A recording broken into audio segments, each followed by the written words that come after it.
પણ એ જે બસમાંથી પતિ પત્ની ઉતર્યા તો પછી એમાં ઘટનાક્રમ શું રહ્યો હતો પોલીસનો, કે ત્યાંથી જ લોકોએ ભાગવાનો પ્રયાસ કર્યો હતો? નહીં, સાંગલીથી તો અહીંયા લઈ આવ્યા.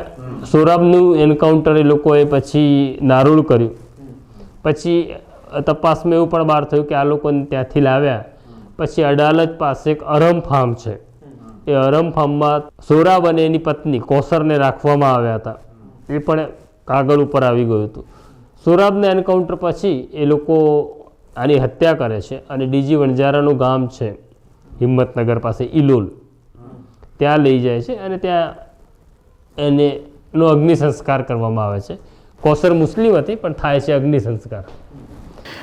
એટલે પ્રશાંતભાઈ, આ તમે જે વાત કરી રહ્યા છો ત્યારે આ બધા પ્રશ્નો ઉઠતા રહ્યા સરકાર પર બી અને પોલીસ પર બી. ત્યારે સરકારે બહુ સ્ટ્રોંગલી કીધું કે આ બધા એન્કાઉન્ટર બહુ જેન્યુઅન એન્કાઉન્ટર એવો શબ્દ વાપર્યો હતો કે આમાં કશું ખોટું નથી, એવું સરકારે કીધું હતું. એ બહુ સ્વાભાવિક છે કે સરકારની ભૂમિકા, સરકાર એટલે પોલીસ, પોલીસે તો સરકારે તો પોતાની પોલીસની થિયરીને પકડી રાખવાની હતી. પણ અગત્યનું એવું છે કે આખા મામલાની તપાસ જ્યારે CID ક્રાઇમ બ્રાન્ચને સોંપવામાં આવે છે ત્યારે સામાન્ય રીતે એવું હોય છે કે જો સાચું કે ખોટું, ખોટાનું સાચું, જે કરવાનું હોય એ તમારે કન્સર્ન્ટ ઓફિસરને કહેવું પડે.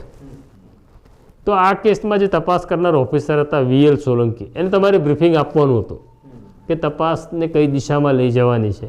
પણ આ બધા એટલા બધા એરોગન્ટ અથવા ઓવર કોન્ફિડન્સમાં હતા કે VL સોલંકીને કોઈ કશું કહેતું નથી. એટલે VL સોલંકી પોતાની રીતે તપાસ કરે છે, હૈદરાબાદ જાય છે, મહારાષ્ટ્ર જાય છે, સાક્ષીઓના નિવેદન નોંધે છે અને સુપ્રીમ કોર્ટને બંધ કવરની અંદર એક રિપોર્ટ મોકલવાનો હોય છે. તો VL સોલંકી અંગ્રેજી જાણતા હતા એટલે એક રિપોર્ટ તૈયાર કરે છે જેની ઉપર ગીતા જોહરી પણ સહી કરે છે, જેની ઉપર તત્કાલીન DGP PC પાંડે પણ સહી કરે છે.